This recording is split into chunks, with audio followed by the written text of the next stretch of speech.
night and good morning. This is update for May 9, 2022, day 75 of the war, end of the date update. So we're gonna briefly touch on one strategic issue is the ongoing shortage of the fuel, specifically gasoline and diesel fuel in Ukraine.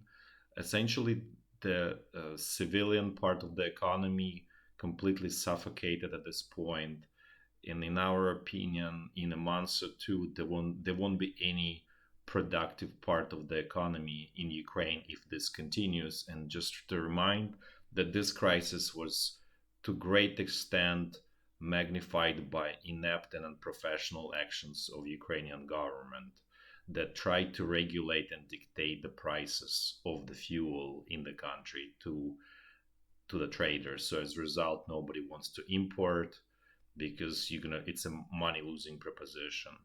So as a result, you have shortages of fuel. So at this point, most of the fuel just goes to the military, and there's essentially nothing left for the civilian part of the economy, as we mentioned.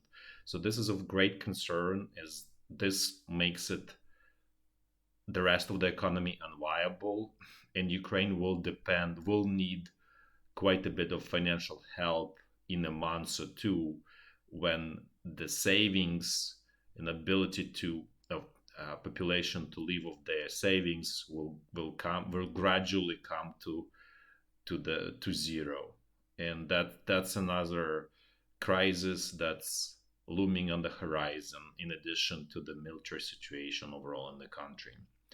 Now let's go into the walks through the front line. We're going to do it in a clockwise fashion, and we're going to start from the north, from the Kharkiv front line. Here everything is stable, no changes, nothing. The only thing now, Russian side is claiming that they're actually controlling village of Lyptsi. It's unclear to us. There is no way to establish fully. Before they were saying they were not controlling, so this is actually it's kind of in a way funny how they present it as like they lost control of it and they gained control of it. So for now we're not changing this, but there is a chance that they actually do control, or it's actually a gray zone that's not controlled by either side. But beyond that, the front line more or less stable. There's just artillery shelling, but nothing major. As we discussed before, Russian troops don't have enough sort of power to continue actively pursuing their goals in terms of capturing Kharkiv. So they focused on Donbass salient. And let's just actually look. So now we're gonna go south. We're gonna look at Izyum bridgehead and Liman bridgehead. And just a reminder for those who are new viewers, Izyum bridgehead is forming northern part of the Russian pincer in attempt to encircle all of these Ukrainian troops in Donbass salient. And then there is another one that's the southern pincer that's coming here from this stretch, from this what we call Zaporizhya front line. So let's actually look at what's going on at Izyum and Liman. So here situation as stable as always. There is nothing new. So the same front line, and apparently Russian troops are either regrouping or trying to scratch whatever they can to throw into the battle to try to see if they can change the situation. But overall, as we discussed before, Russia needs new, fresh troops, which they don't have because they're not doing mobilization. Without that, this will grind to even total halt, similar to how it is going on right now near Kharkiv or on Kherson bridgehead. So now let's look at situation in Liman. Similar situation here, no progress by Russian side. Anywhere they do try to attack some of the villages like Drobisheve and then Dibrovo, but there is no new sort of achievements. Front line more or less stable here. Let's continue. Now we're gonna look at the tip of the Donbass salient, which was under quite a bit of threat yesterday. And let's see, we have some new developments here. So, based on information from Ukrainian side, and it was confirmed by Russian side, this pontoon bridge was apparently destroyed by Ukrainian artillery, and then remaining small amount of Russian troops uh, were destroyed here in the village of Bilogorivka. So it does appear that the threat from this bridgehead is eliminated, at least for now. We'll see what happens in the future, because Russian side is continuing trying to establish new bridgeheads. So they actually attacked. Attempted to establish bridgehead near village Shepelivka. So before it was three areas, village called Severodonetsk, Bilogorivka, and Pryvillya. Now there is another fourth location, Shepelivka. So they continue searching for opportunity. And we're actually surprised they're not trying here, Dronivka, because there used to be a bridge here. So this is another area where they probably will try to attack here. And the whole reason why they trying to do this is the idea is to kind of create a uh, mini encirclement here in around Severodonetsk, and or create a threat and force withdrawal of Ukrainian troops to the west of this line, because the idea is to come, the southern pincer is coming from Popasna potentially, and the northern from one of this what Russia hopes to establish, one of these bridgeheads here. So then you have obviously a threat, and the Ukrainian side will be forced to withdraw towards west. And that's essentially, this is extremely important for the Russian side, because we all remember the bloody fighting for Rubizhne, and the same bloody fighting for Popasna was very high casualty toll on both sides. So they want to avoid that if possible, because if they get engaged into fighting for Severodonetsk, it's going to be magnitude worse than Rubizhne and Popasna together, because it's much larger town, or almost a city. And then there is Lysychansk nearby, and it's just going to be very difficult situation, especially since Lysychansk is on the higher ground. So it's excellent location for artillery support. So it's only going to be it's going to be super difficult to capture Severodonetsk. So the sort of correct solution, which is what Russian side is pursuing right now, is try to cut off this whole salient by attacking from Popasna towards north, and let's say from Bilogorivka towards south. Right at this point, this threat is eliminated, but this is temporary sort of solution or band-aid. We Russian side will continue um, attempts to establish bridgehead and attack south from it. In addition, they're trying to attack directly from kind of like literally south. The Russian side captured village of Nizhny, and they're attacking towards Toshkivka. Without that, this is going to be quick sort of pathway, because there are trenches there. There's pretty good established position by Ukrainian side there. There's still ongoing fighting in the village of Reichova, so this been going on probably at this point for about like 20 days, and Russia wasn't able to fully capture this village. Then, as we discussed, the Popasna now in full control of Russian side, and as you can see, it's kind of forming on its own, kind of like Popasna salient for Russian side.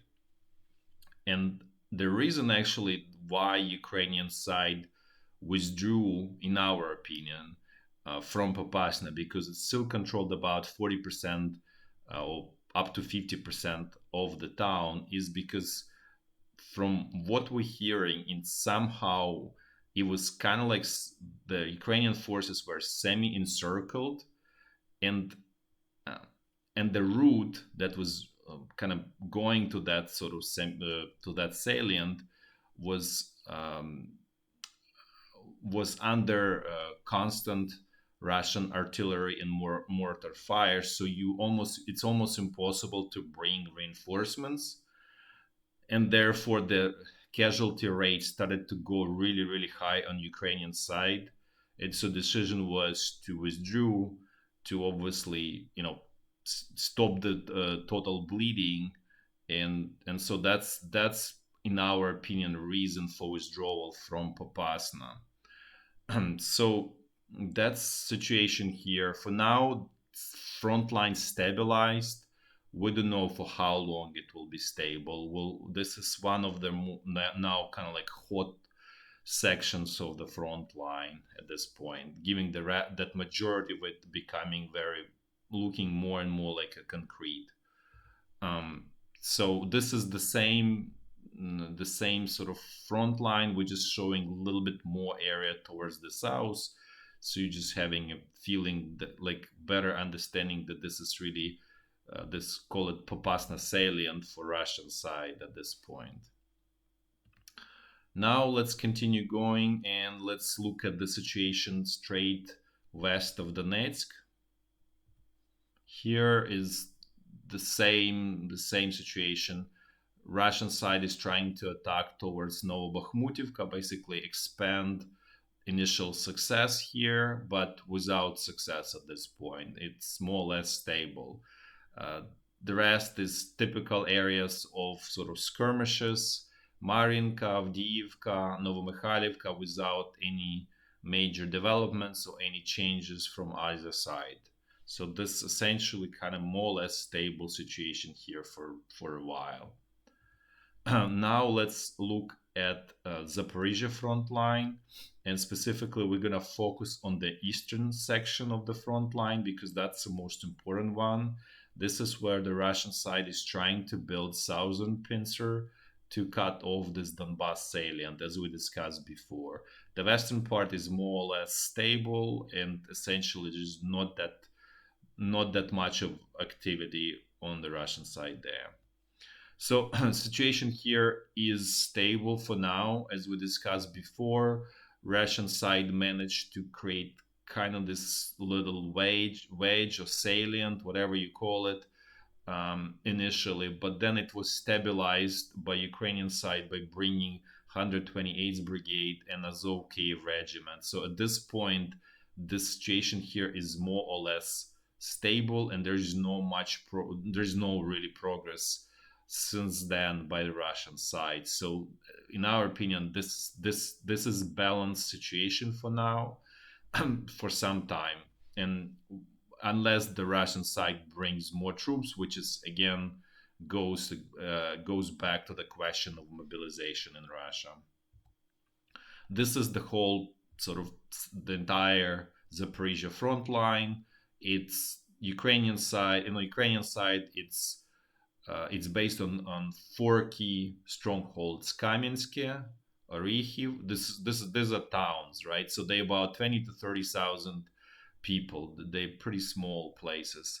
Then Hulyai-Pole, and then Velika Novosilka, right? And there are some important villages like Malinivka here. That's kind of strong, like small stronghold on its own. And that's about, let's say, thousand people. So it's really sort of small place. But beyond that, it's just artillery shelling, probing attacks, but nothing really significant in terms of major developments that can change the outcome of this war here. Now let's look at the Kherson bridgehead, which is Russian bridgehead, and as a reminder, it's protecting the whole goal of this bridgehead is obviously for the future when, let's say, Russia does mobilization.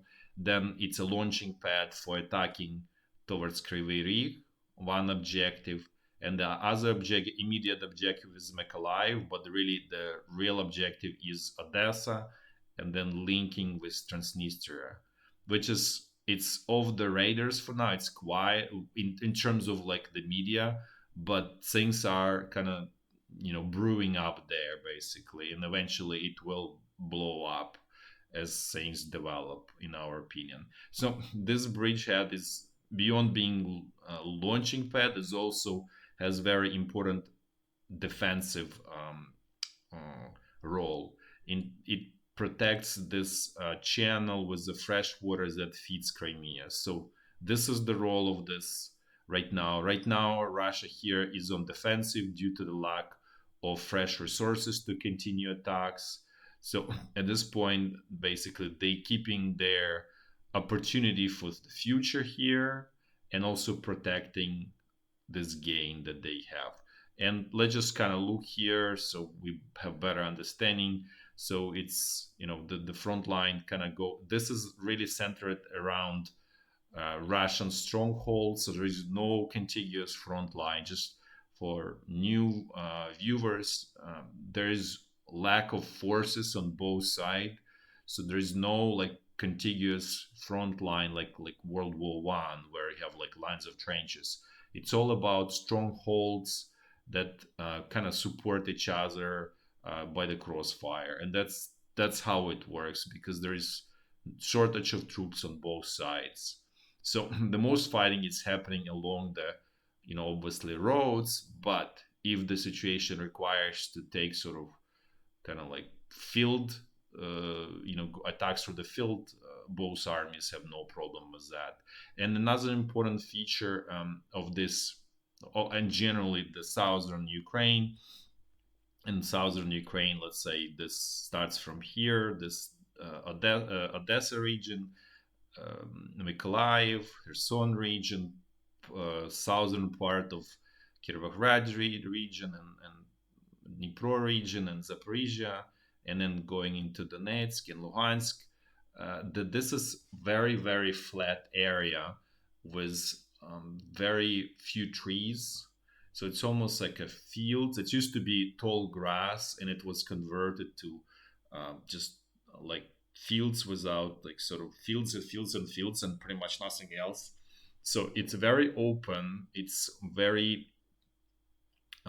excellent for utilizing advantage in the forces. So if you have advantage, you can go very far with your military, because you can destroy your enemy from very far, and especially it's very suitable for things like they're not being used, but like tank operations here, for air support, and for artillery, because there is almost no hiding spots in this area, and it's also more sparsely populated in general, relative to like center of the country, east or north or even west.